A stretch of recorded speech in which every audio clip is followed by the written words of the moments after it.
নাম বিচারপতি শামসুদ্দিন চৌধুরী মানিক। বিচারপতি শামসুদ্দিন মানিক, মানিক কে?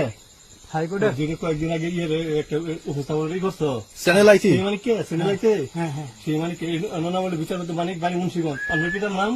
পিতার নাম মরহুম আব্দুল হাকিম চৌধুরী। আব্দুল হাকিম চৌধুরী। গুড। জি। আপনি ইন্ডিয়া পালাইতেছেন কেন বলেন? ভয়ে পালাইতেছি। কার বইয়ে? আর প্রশাসনের ভয়ে। প্রশাসনের বইয়ে? ওই একটা মেয়ে যে বলছিলেন যে ইয়ের বাচ্চা, দীপ্তি চৌধুরী। ওইটা আমি খবর চাইছি। নামটা আমি বলি আপনাকে, আমি এই যে দেখাচ্ছি, আমি হ্যাঁ। ইয়ে রোগী।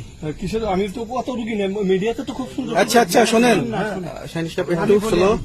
আপনার কাছে এই মুহূর্তে এরা যখন ধরছে আমাদের প্রতিনিধি কি কি ছিল সাথে? দাঁড়ান আপনার বলি। সাথে কি কি ছিল এটা বলেন। আমার সাথে ছিল ব্রিটিশ পাসপোর্ট, হ্যাঁ, বাংলা পাসপোর্ট, বাংলা পাসপোর্ট, টাকা টাকা, আর কয়টা কি ই কার্ড, ডেবিট কার্ড আর ই কার্ড, কি বলে? এই আমার ভিডিও করতেছো? আচ্ছা, কালকে যে টাকাগুলো ছিল, আজকে কোনো টাকা ছিল সাথে? আজকে ছিল না, আজকে যে কত বাংলাগুলা, হ্যাঁ 40,000। আজকে আজকে হ্যাঁ আজকে যেটা কয় টাকা ছিল?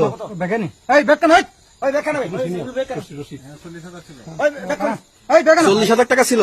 কালকে যে দুজন টাকা নিছে ওদের কাছে কত টাকা ছিল? ওরা নিচে ধরেন 60-70 মতো 60-70 লাখ। আচ্ছা 60-70 লাখ। আচ্ছা, ওরা নিয়ে গেছে। নিয়ে গেছে। ওটা নিয়ে গেছে। নৌকালাও সাথে নিয়ে নিছে? হ্যাঁ। নৌকালা এবং ওই লোক দুইজন সাথে একসাথে নিছে? না, ওই দুই ছোকরা নিয়েছে। নৌকালা কেউ আছে? হ্যাঁ রাজু। না, কেউ ছিল না। আচ্ছা 60-70 লাখ বলছে। হ্যাঁ, ওনাদের ফোন নাম্বার আছে আপনার কাছে? জানা দিছে? কিছু নাই, আমার ফোন নাম্বার সব নিয়ে গেছে। অন্য তো বিচারপতি কাউন্টার দিবে না, যদি সত্য কথাটা বলেন। আপনি কত টাকা কন্ট্যাক্টে আসছেন? আমি 15,000 টাকা ওদের বলছিলাম।